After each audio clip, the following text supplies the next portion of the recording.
Сәлем достар, қайырлы күн баршаларыңызға. Біз жақта бұны лағман дейді, басқа батыс жақта нан салма дейді екен. Осыны жасап көрсететін боламын. Осы рецептпен жасасаңдар өте дәмді болады.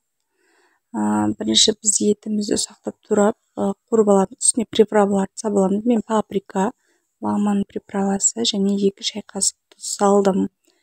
Еттеріңіз тұздалған болса, дәміне қарай сала берсеңіздер болады. Осылай барлығын араластырып, 2-3 минут қуырып, үстіне пияз саламыз. Пиязымызды 3-4 минут қуырып, картоп саламыз. Дәл солай картопымызды 2-3 минут қуырып, үстіне сәбіз саламыз. Осылай барлығын араластырып қуырып алып, үстіне томат саламыз. Томат салып болғаннан кейін мен 2 кружка су құйдым. Если сіздер адамның санына және тамағыңызға қарай су мөлшерлеп құя бересіздер. Көп кетпеу керек. Бізге келесі ұн қамырын илейміз. Ұнға тек тұз ғана салып, салқындау суға илейміз. Қаттылау қылып илейміз. Ұнымыз кішкене қаттылау болу керек. 20 минут тындырып қойып, осылай жұқа қылып жаясыздар.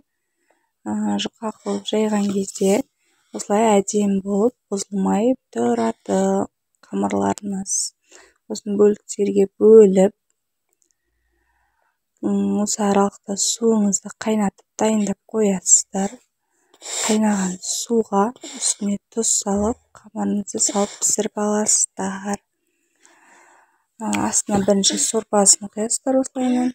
Сосын үстіне қамырын саласыздар. Сорпасын құйсаңыздар, өте қамыры қатты ыңғайсыз болмайды. Қамырларын салып, үстіне подливын құясыздар. Осылай суы болғаны күшті болады, дәмі де күшті болады, қамырдың арасында да ыңғайлы болады. Ұнаса лайк басып, каналыма тіркеліп қойыңыздар.